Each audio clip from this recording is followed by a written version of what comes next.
Are you the quantum mechanics? Yes, we're the Quantum Mechanics. We're the paranormal podcast for the believers, doubters, and everyone in between. Hello. Hey. I was thinking about this morning how we talked a couple of weeks ago about I was being clickbaited with time travel stories. Oh, yeah, there's tons of them. People on TikTok. Yeah, it's slightly shifted for me this week. Maybe there's some algorithm thing going on. I'm just getting kind of asteroids passing close to Earth type stories now. Oh, yeah, 2046 or something, or 2043. Yeah, is there one that's going to be between the moon and the Earth, or I don't know. I keep getting them, so I don't know what I've done to kind of shift my algorithms or whether everybody's getting them. So every time I see something like that, when it's in the 2040s or 2050s, I just do the maths back and go, how old will I be? And I'm like, I'm not too worried. I'm not too worried. They're like, yeah, maybe I will just have that extra burger, it'll be fine. At least I'll miss the asteroid. Well, everyone knows you can divert an asteroid with a Aerosmith power ballad anyway. That's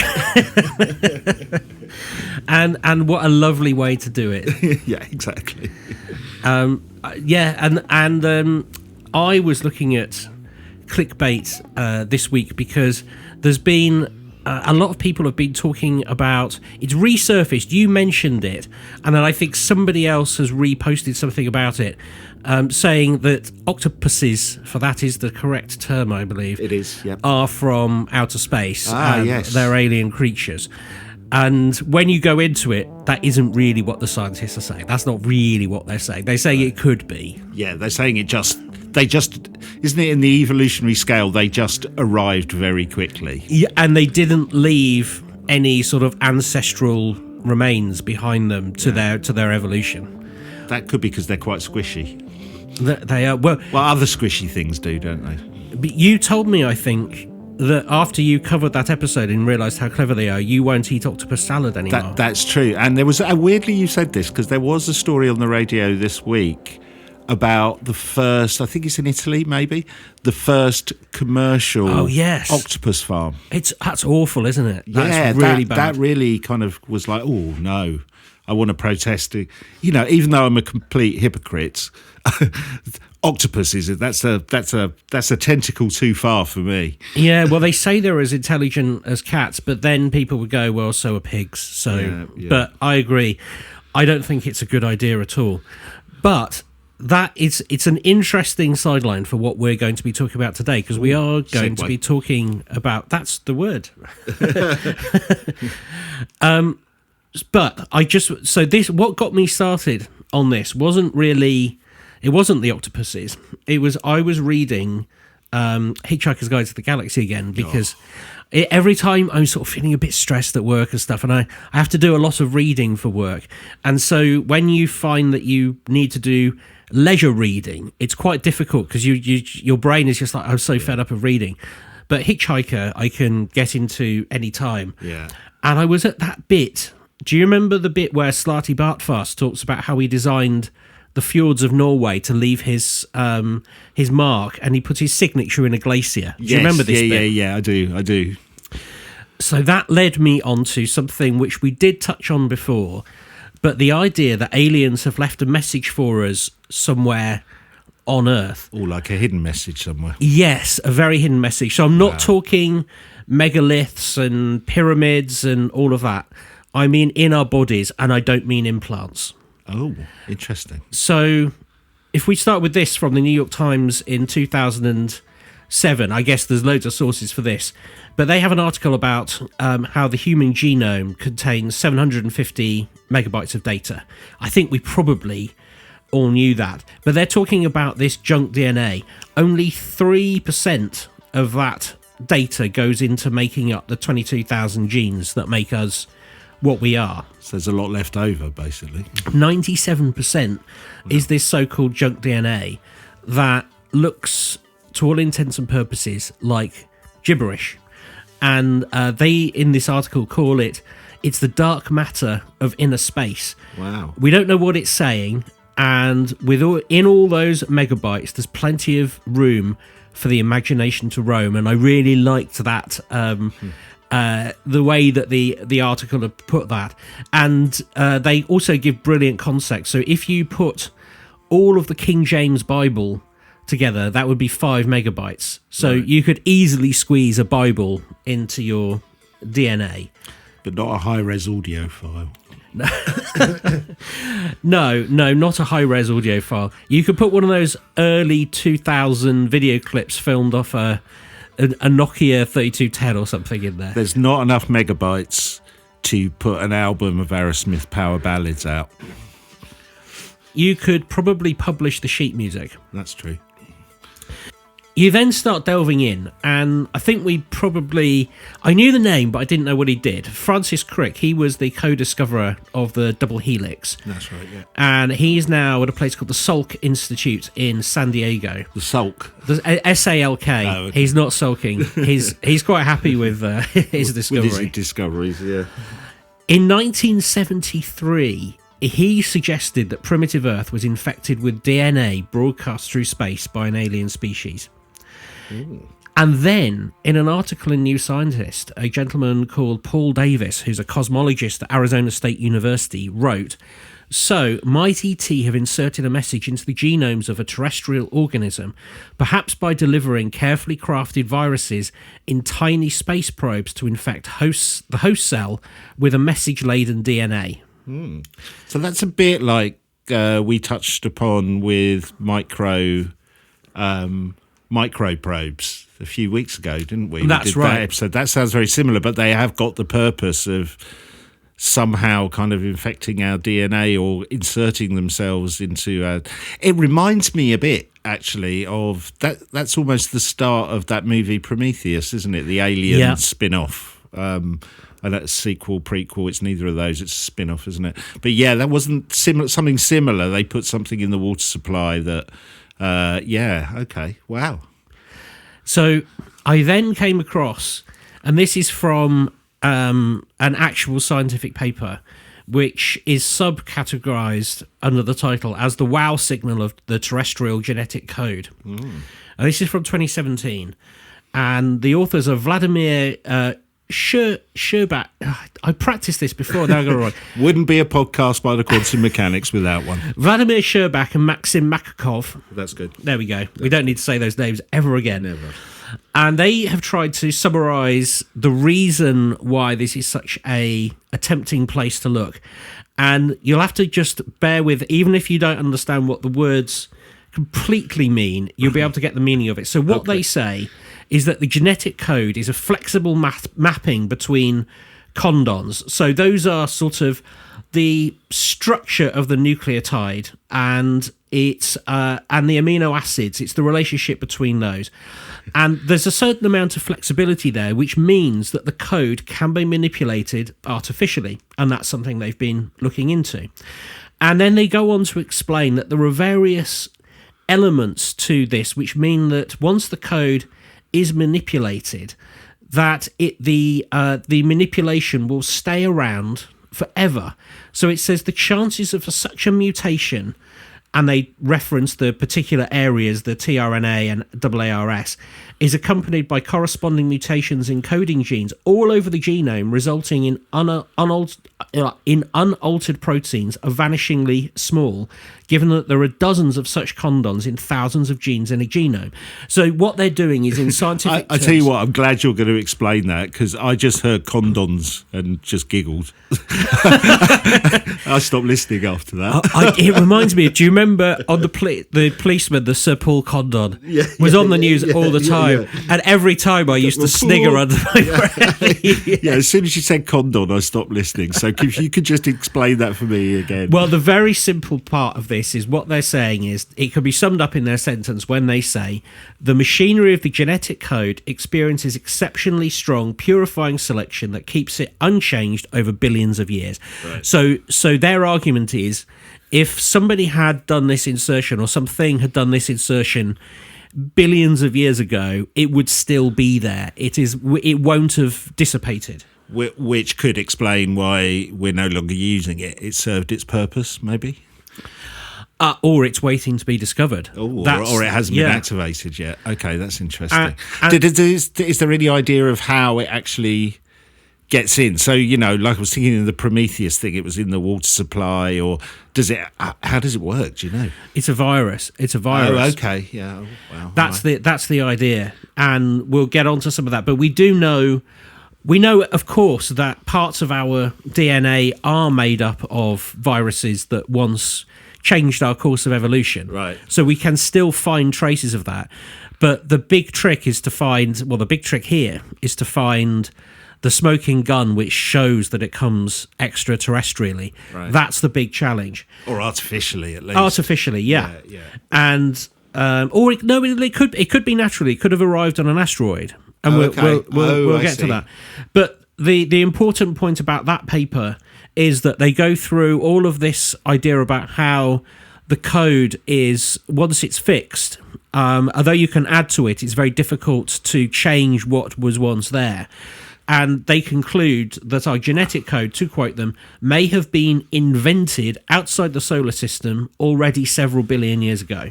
So by that reckoning, and I don't understand this at all, so I'm really am talking aloud, does that mean whenever our DNA changes, we just keep adding? Nothing ever disappears. So our DNA in some ways is getting bigger over time. It's the only way I can describe it. Yeah. Well, I'm going to come on to a really interesting non-extraterrestrial case where we've just discovered something in our DNA which we didn't know before, which kind of illustrates the longevity of these things. Right.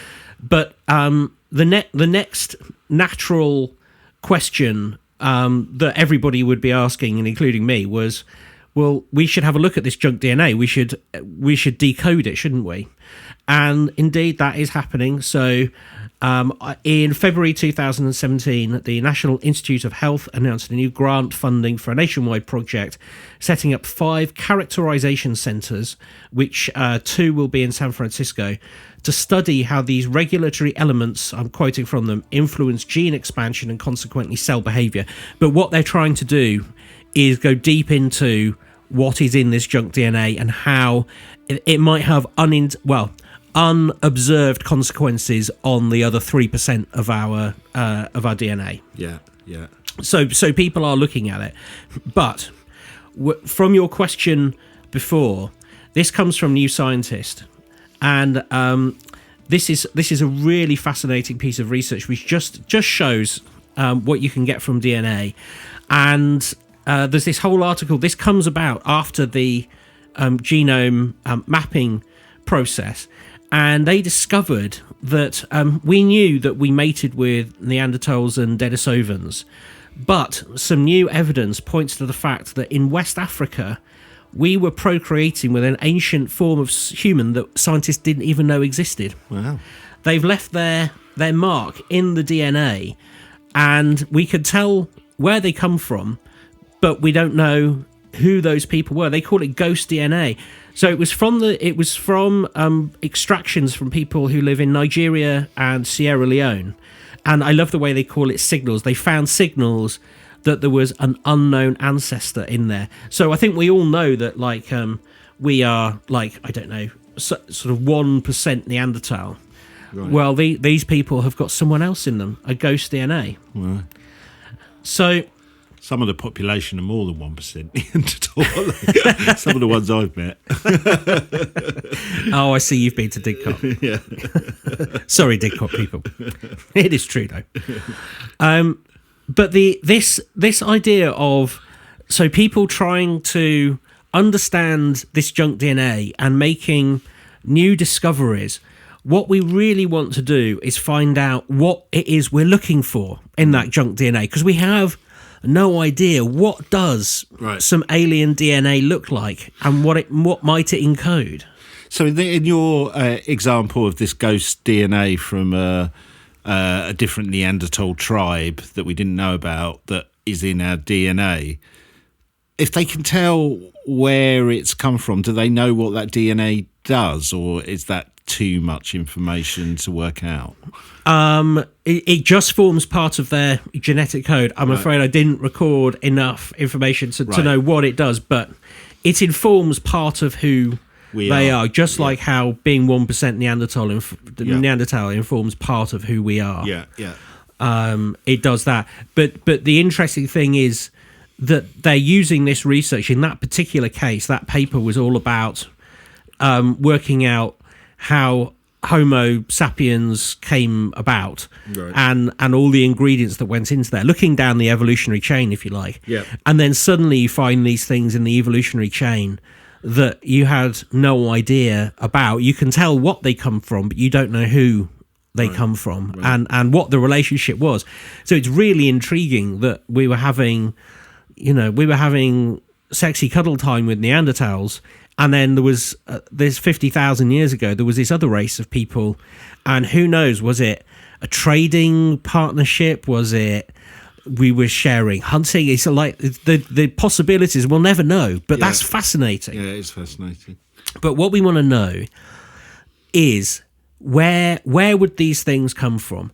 And then this is where I sort of, my eyes got wide, because I found this is again another scientific paper written by 4 scientists, largely from the UK, and it's entitled "Biological Entities Isolated from 2 Stratosphere Launches: Continued Evidence for a Space Origin." And there's pictures, right?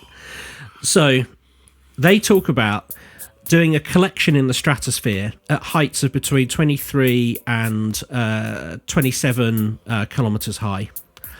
And how do they do that? Balloons. But we're going to come on, because there's Very a topical. huge difficulty with yes, very topical, yeah. There's a huge difficulty with this collection. But what they say is the biological entities have strange, they call it morphology, and they don't represent anything known of terrestrial organisms. So they said, like, what you would expect to find at that height could be, for example, pollen, grass, right, other terrestrial organisms stirred up by high winds, stormy activity on Earth, and they check them against all of that, and they cannot find any correlation.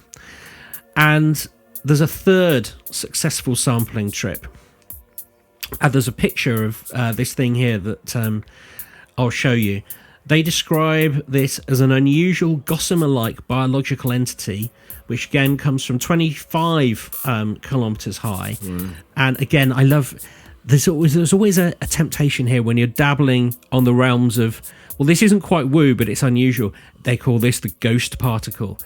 And they say the surface of the gossamer is clearly wrinkled as if previously expanded. So they're talking about this being like a balloon type of device, specifically evolved or created to move, to fly through a space, not saying space, but a space. Do you think the organism went, all right, it's cold up here? Well, they think it was inflated by a liquid or a gas, and they think that it was perhaps attached to another part of an organism and acted as a flotation device. Really? Yeah. And again, wow, I love the fact that they have compared this biological entity, this BE, at length with human skin and, rather disgustingly, dandruff particles, to make sure that it wasn't contaminated in the lab. But they say, no, they're confident that the contamination is not a source of this biological entity. Can I just stop you here, because I need to rewind just a little bit. So are they... Well, I guess we'll find out. You might know or might not. Are they saying that this thing could be from a flotation device for a creature? Yes. That's 7 kilometres up in our atmosphere, or are they saying it's the remains of one that's happened to fall into our atmosphere? They think it's the remains of one, but they don't know whether it's the full... I think creature is a strong word. The full entity, I think biological entity, because it's kind of... Is it a bacteria? They're not entirely so it's sure. Microscopic. We're not talking about... No. What you're going to see here, you'll see there's a scale on there, and that little marker is 1/1,000,000th of a meter. So it's it's very small. But you can see how it looks like a deflated balloon. Yeah, it does. Because I was thinking maybe it wasn't a Chinese balloon the Americans shot down. It was one of these poor creatures that had just flown in for a bit. Yeah, and but we're talking microscopic.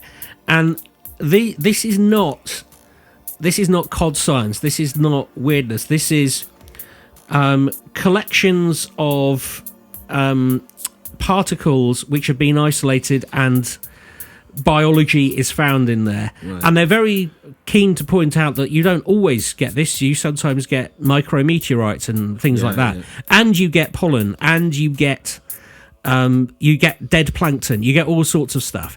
But this is very particularly different. But talking of meteorites, it could have, I guess the theories could be, it could have come into the atmosphere on a meteorite, or some remains that were on a meteorite, or something like that. It could have come on a meteorite. Yeah. It could have just floated through space. Yeah. It could be surviving in the atmosphere for many billions of years. Could have just been up there forever. They don't know. Yeah. That's an interesting thing. Does that mean if it could survive up in the atmosphere for millions and millions of years, does that mean there could be bits of dinosaurs up there as well? Yeah, possibly. Wow, that'd be interesting to find. But there's quite a lot written about how very difficult it is to do the genome analysis on these things, because you have to not only collect them intact, but you have to have the funding to do that genome analysis. And there is another paper which has been, it talks specifically about collecting these things in such a good condition that they can be analysed. I'm thinking it's probably even harder now, isn't it? Can you imagine approaching any government now and saying, we've got this idea, we want to go 27 miles up, and we want to collect all this stuff which could be kind of alien biological material. Okay, how are you going to do that? We want to send a balloon up. No, we're not doing balloons anymore. Forget it, not going to happen. Yeah. Well, this paper is proposing many different ways which this stuff could be not balloon based collected. Well, it is largely balloon based. Yes. Yeah. They got a problem there because it's the simplest way of doing it. Yeah. Because they need to prove this hypothesis. But this paper talking about the different methods that could be used, it then has a brilliant section on direct evidence of microbial fossils in meteorites. I like the sound of that. And they're talking about these structures are identifiable and recognisable as bacteria, eukaryotic cells, I'm not sure what those are, and viruses. I think eukaryotic cells definitely need condoms. Eukaryotic. Oh yeah, they still need condoms. They still. I need voice lessons with all these things, but these are found or reported in carbonaceous meteorites and have been done so over a number of decades. And they've got some pictures, but before I show you the pictures, this one really stood out. In the pictures that I'm about to show you, it says the morphology, or rather the morphological resemblance of the virus-like carbonaceous structure identified by Plug, who's one of the scientists, is astoundingly similar to the coronavirus. Really? Yeah. Wow. And he's talking about... I'll show you this picture here. This one here. So it looks a bit scary. It kind of like it's a kind of wiggly worm with a kind of bag on the end. Yeah. Again, very, very tiny. Yeah. 1 millionth of a meter, probably times, I don't know, 6, something like that. Very, very small. Right. But is that a virus then? Well, they don't know because they just resemble viruses, is what he's saying. Right. But you remember when I did the episodes on plagues being brought from outer space? Yeah. And he is not suggesting that by any means. He's not saying, this is how they come to Earth. But suddenly it doesn't seem so mad, does it? Yeah. But again, what they talk about is that it's very difficult to prove these things, and you can't predict where a meteorite might land. So the sheer ability to collect all the material you would need to make a valid case that is what these really are. You can't just go on one or two cases. it's really difficult. And they're talking, this is why it appears in this paper of methods, because they're talking about methods of identifying these meteorites so it can be analysed.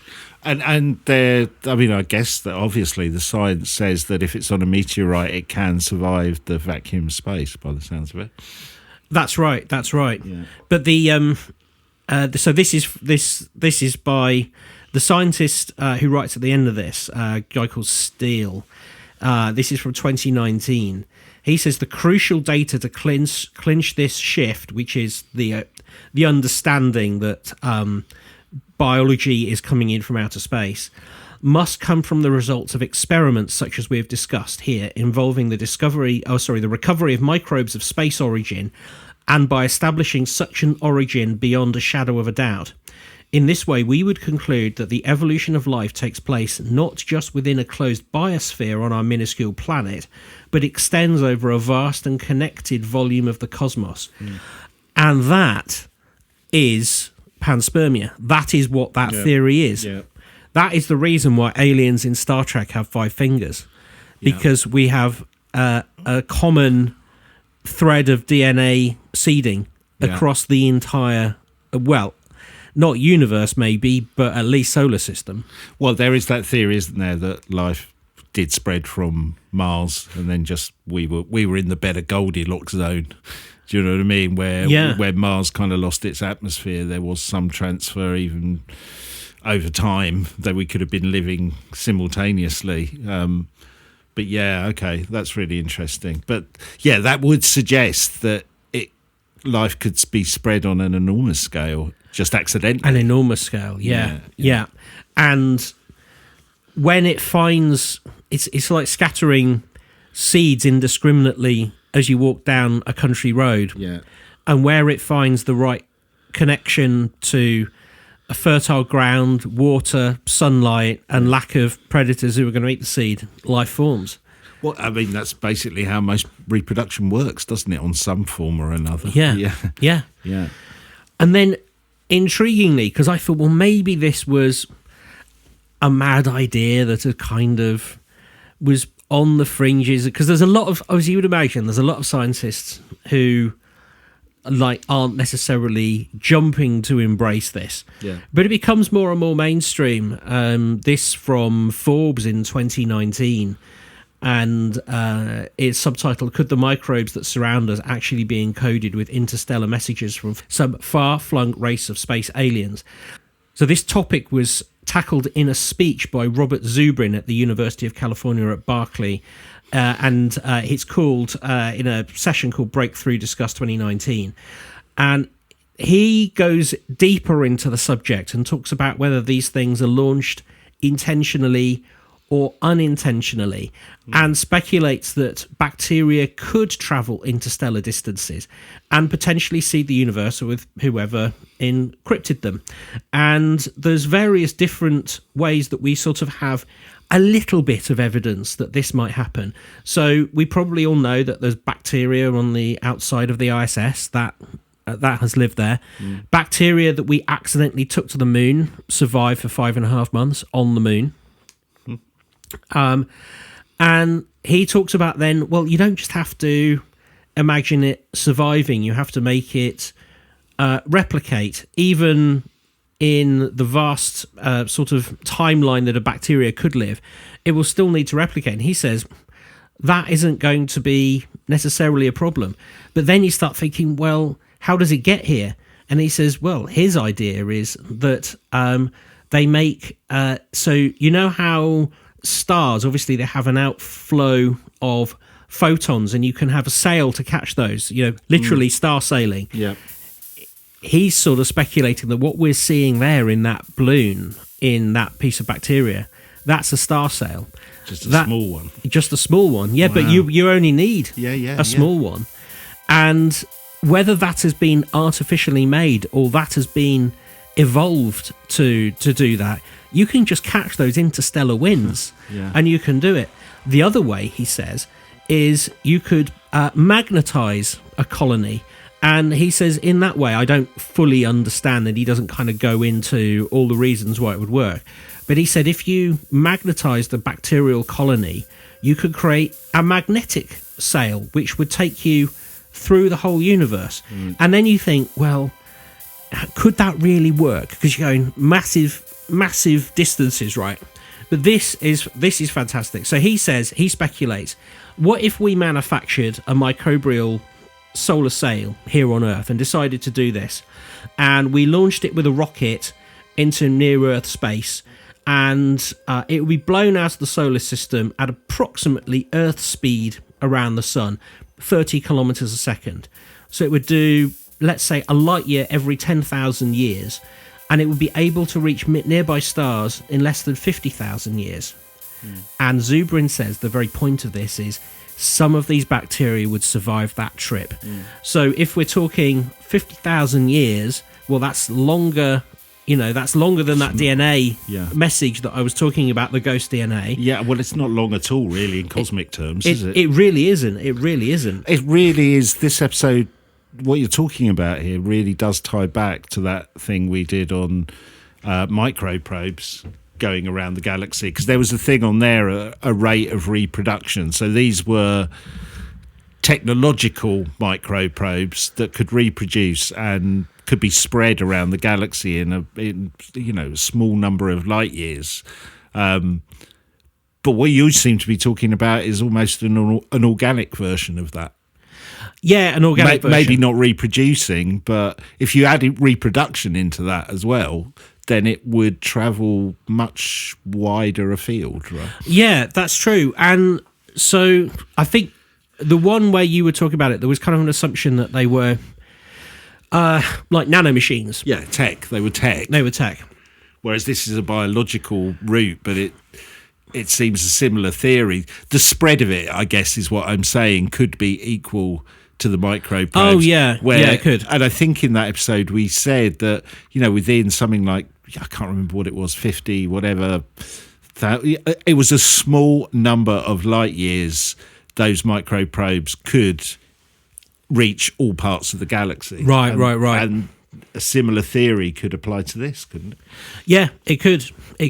I suppose the difference between this and that is that those probes, we were talking about it in terms of sending messages back to, a master race or something like that. Yeah. What we're talking about here is something encoded in the DNA, something for biologists to look into. Yeah. So it could be, the Encyclopedia Galactica in there, just as we once sent a record up. Yeah. This could not be intended to cause any positive or negative thing, just to say this is who we are. And the difficulty, and this is the nub of it, when you start analysing these genomes, whether they're from these BEs that are being collected in space or looking in our junk DNA, you have to look at the genetic sequencing and look for magic numbers. It isn't just enough to look for what it is doing to the code of the animal that possesses it. He's saying in this article, you need to look for things like pi or anomalous traits that might represent let's say a constant or an equation which every life form would recognize. And when you find that, you then start realizing that there was an intelligence that put that in there. So it's a deliberate act rather than just a nature's way of traversing the galaxy. Yeah, that's right. Yeah. And it's a postcard. It's nothing else. Yeah. But it's a really clever way to send it, because a single probe flying out through the universe, what chance does that have of finding alien life? But this is like an aerosol gun being sprayed across the entire universe, basically. Yeah.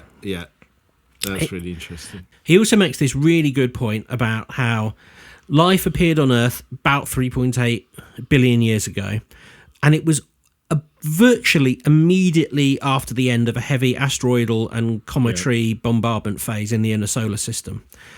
And he says, well, look, life either evolves quickly and easily from chemistry as soon as it has a chance, all life was already floating around in space, ready to land and multiply as soon as conditions on Earth came livable. Yeah. My point about dropping the seeds on the country path. Yeah, exactly. And that is very much what he's pointing out here, is like nobody has come to that conclusion because, and I didn't realise this, we have no evidence of pre-bacteria in Earth's fossil record.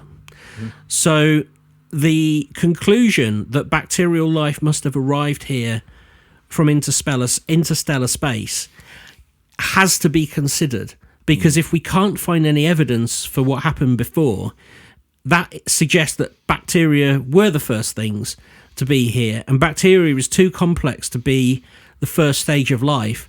So what happened? Right. And actually, your analogy of it kind of waiting for conditions to be right, and your seed analogy, it reminded me a bit of, those forests where there's all those seeds under the ground, but they have to wait for a fire event. So the forest, and it happens every 20, 30 years or whatever. There's a huge fire, and suddenly that's what gets those seeds going. The theory's quite similar, isn't it? That these things are there waiting for the conditions on Earth to be right, and then boom, they're off. That's right. Yeah. That's right. Yeah.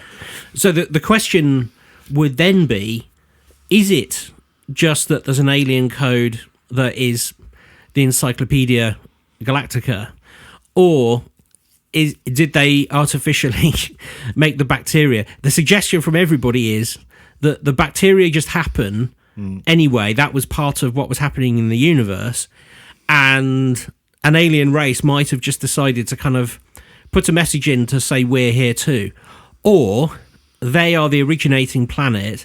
They've deliberately spread it, and so the bacteria that arrived here came from an alien planet on purpose, and is the building blocks of the flora and fauna on their planet. And we don't know either, but it is suspected that it's more likely that there's an innocent payload going along with it. Bit narcissistic, though, isn't it? Yeah, but we would probably do the same, wouldn't we? When we send messages out into space, we send pictures of ourselves, and probably the Blue Peter theme tune was on the Voyager. I don't know what was on that record, but there was some blues, wasn't there? There's that famous blues guy who's on there. That's the only one I remember. Yeah. And some Aerosmith power ballads, just in case you have to deflect an asteroid. But the idea that in either of those cases, this panspermia thing seems much more like a potential avenue to understanding where life comes from. It doesn't obviously tell you where it originally came from, and we might have a surprising conclusion to that. It might be that the perfect place for life to start is actually on a comet, and comets have to be the seeders. That's possible. Yeah. Or the other one I was thinking of, if we talk about life on Earth happening after the asteroid bombardment or whatever, it's if you had a civilization, even a not necessarily technologically advanced one, and a planet got bombarded by asteroids, that it could travel from there, couldn't it? You know what I mean? Rather than some big conspiracy theory, it could literally be some asteroids hit a bioactive planet and they just got spread around the cosmos. So he makes that point. So you can find meteorites from the moon, Mars, and the main asteroid belt here on Earth. That does happen. Yeah. So we would still need proof that this panspermia was created on purpose. It wasn't, and it was widespread. It wasn't just localized. We're not just picking up biological entities that say, come in from Saturn, and then we weren't aware of them. We're picking up something that is much more widespread, and that can only happen when we start understanding what these things really are and if they really do exist. But you have to think, if that's the case, there should be, I don't know, there are theories, it's back to Mars again. When we go to Mars and can explore it properly, Yeah, I know we're up there now with the rovers and stuff, but that's quite limited, and there's only a certain amount of square footage you can cover. But there should be traces of this stuff on Mars if that's how it works, shouldn't there? Yeah. Well, that's why it's so intriguing to find the fossils. Yeah, it just hasn't anymore got the environment that's needed. Yeah, or it lands and nothing gets activated. Nothing gets activated. Yeah. And he does make that sobering point, the final point of his article, because he answers that question. So what if it is a civilization that sent that DNA message? And he says, well, very ancient and probably long gone. So this might be their last hurrah. Yeah. Which, again, sounds like a sci-fi novel. Yeah, it but does. By the time we're evolved enough to do this, don't know what happened. Maybe the sun is on its way out, or whatever it is. Well, we have got that urge to do that because I'm always fascinated. I think it's in Scandinavia somewhere. There's that underground sealed store that has all the seeds in. I can't remember. The Doomsday Vault. That's it, the Doomsday Vault. So we have got a tendency to want to do that. It's not a huge leap to say if the planet was going to be destroyed, we might just throw some of that stuff out into space as an act of, desperation and saying, well, something might stick. Yeah. No, agreed. But I'm not going to keep referencing, but that idea of strange objects seen in the sky and then an outbreak is... I won't revisit that episode because we covered all the evidence that I had there. But strange objects could be meteorites, comets. We discussed that. And we tend to think that scientists sort of could eventually work out where everything came from. Well, maybe somebody somewhere knows where COVID came from, but we're still arguing whether that came from a lab or came out of bats. And it's also behavioural as well. It doesn't mean, like the virus thing, I always think of the town that danced itself to death and the spread of the dancing. It was like the dancing plague, wasn't it? And again, that was... there was some connection, at least, to some kind of UFO sightings around those areas. So, it may be a bit of a leap, but it makes some. You could make a sci-fi-esque, logical, fictional argument, even if it wasn't true, right? Yeah. But in the meantime, the first thing we got to do is build a collection device. Start collecting this stuff in numbers and then start gene sequencing it. And that is going to take money. Yeah. And balloons, which are not very popular at the moment. I'm out. Well, but we are talking two separate concepts in a way, aren't we? I mean, I guess there could be crossover.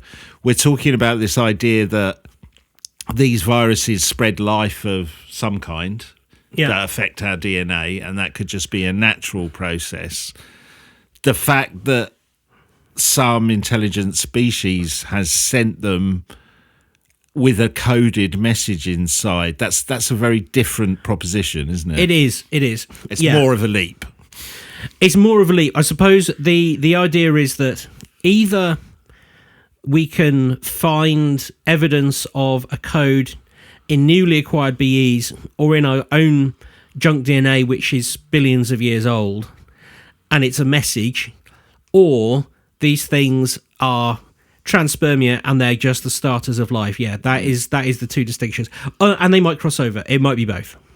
And in your research of this, what do we call it? Is it ghost DNA? Is that what you described it as? Well, junk DNA of humans. DNA. Yeah. So was there any digging into whether that was just... Because I guess there's two ways you could look at it. Well, we did discuss it. Is it DNA that just hasn't been activated or is in use at the moment, or is it old DNA that we no longer use? I don't know how DNA works, so that could be a really ignorant conversation at this present time. We don't know what it's for. Right. And we don't know why we carry it, except for it's very difficult to destroy. To my earlier point, you can't really take it out. You add to it, and then for some reason we only choose to use 3% of it. But well, I'm just thinking, when we evolve, is it like the residue that's left over? We don't need it anymore because the next stage is better than the last one. You know what I mean? I have no knowledge. That of this stuff that is the general assumption. Yes, right, yes. Right. It's just I suppose the intriguing question why they're trying to why those scientists are trying to look into that sequence is what was it in there that was at one point good for something. Yeah. Why have we chosen to carry it around, and what codes are living in there? Yeah, and that's why, because it's so vast. Yeah, yeah. You have this idea, and then so you can put into your DNA. You can carry around the DNA of I think you can tell via DNA if someone's had flu. I believe that's true. Right. And then so if one of these bacteria infect you, or viruses from out there, maybe that puts that DNA into you, and then you carry around the Britannica Galactica. Yeah, yeah. Well, I was thinking the Britannica Galactica idea, or the fact that this could be alien DNA or DNA that's not been activated yet and we don't know what it's for, doesn't hurt with your chances of getting a bit of funding, does it? Absolutely not. No. Because saying it could give us incredible information about how we've evolved and our long distant history is probably not as a sexy pitch as that other one. Yeah. No, exactly. So I did have a note here. So 1/10 of the human genome is snippets of viral DNA left over from ancient infections. Right. So 1/10. That's quite a lot, isn't it? It's huge. Yeah. Wow. Yeah. All of us are part virus. Yeah. Wow. So that's a lot more than I would have thought. So that's historical. It's not being used. That's right. So this is the example of, we had this thing, we got over it, but the almost the trace of it, almost it's like a DNA fossil. It is. Yeah. It's archaeology. Yeah. Using DNA. That's really. I suppose I should have said that earlier. That is a better way of putting it. It's DNA archaeology. But it also makes you think about how flexible and how we think of biological things in such a limited way, because we've got the archaeology analogy, we've almost got the analogy to be it being computer data or being able to hold messages or information. It's quite intriguing when you think of it that way. It's quite expansive. We think of things in such a technological way rather than a biological way. We do, and I suppose that would then lead you to say, well, because they are technology and biology are sort of coming closer together, then perhaps other entities consider there isn't too much of a difference, which is why, it's possible that we might have technological micro machines in our atmosphere and technological microbacteria up there. We could have both from two different places. Yeah. Or intriguingly, a combination of the two, a kind of hybrid between the two. Yeah. But there is a sort of a spring of people coming forward saying that this is something we have to look into, and the noise seems to be getting louder. And with this DNA sequencing of the junk part of us, and I know a lot of people are probably going to say, a lot of scientists hate using junk, they like to call it dark or whatever. It's become common parlance to call it junk. Understanding what's in there, the next bit is whether people will be not just brave enough, but brave enough to fund the research to look for cryptology in there, to look for signs that this hasn't been. There's bits of it which don't make sense and appear to have been written not in C++, but have been put there by somebody that wants to communicate. If we found that there was a strand in there which seemed to illustrate pi perfectly, what conclusion could we draw? It would also, I guess you could also follow a thread of simulated reality with that as well, couldn't it? It's all code. I did look into the barrel of that gun and decided, because we know so little about this. Yeah. everything becomes speculation. Yeah. But we have collected these entities. People have photographed them. And the question is now what they are, where they came from, and what are they delivering? Yeah. My other thing is if they want to get some funding, try and think of something else but balloons. They're not very popular. Might hold you back. Maybe rockets. People love rockets. Yeah, rockets are right. They're fine. Yeah, we love a rocket. Yeah, rockets are right. Well, anyway, that is my... Wow. You've taken us around the cosmos. I have taken around the cosmos. It made me feel very small and insignificant, but also it did explain why quite often in alien encounters they're humanoid, and there's so many different ways of coming up with that. But I reckon if you're taken by a UFO, if you become abducted, count the fingers. Yeah. And we don't, actually, maybe don't just count the fingers, but count the toes, and maybe get a skin sample. Yeah, we don't want much, do we, from you? If you wouldn't mind doing that, thank you very much. Well, I like the way you've taken us to inner space and outer space all in one episode. Thank you. Inner Space was the name of that film with Rick Moranis, wasn't it? Yeah, and was it Dennis Quaid? Yeah, I think so, yeah. Yeah, I quite like that one. There was another one, wasn't there? What was it? There was that... there was one that was earlier. That was something Voyage. Fantastic Voyage. Oh, yeah. That was really good. It probably wouldn't stand up to time now, but I remember as a kid loving that film. Yes. Yeah. I remember that too. Yeah. Well, little did we know. Yeah, we'd be there. Well, that was great, Ben. Thank you. And I think you did a good job of explaining something quite complicated in a way even I could understand. That first bit of paper that you read, and I lost it with the condoms, we recovered from there. If you like what we're doing on this podcast, please tell people, subscribe, come follow us on Facebook or Twitter at TQM Podcast. We're loving building a community. It's fantastic. Yeah, thank you very much. And please just tell a friend. It's what helps. Tell a friend. Indeed. We'll be back next week with some inner space, some outer space, and more quantum mechanic weirdness. We'll see you then. See you then. Bye. Bye.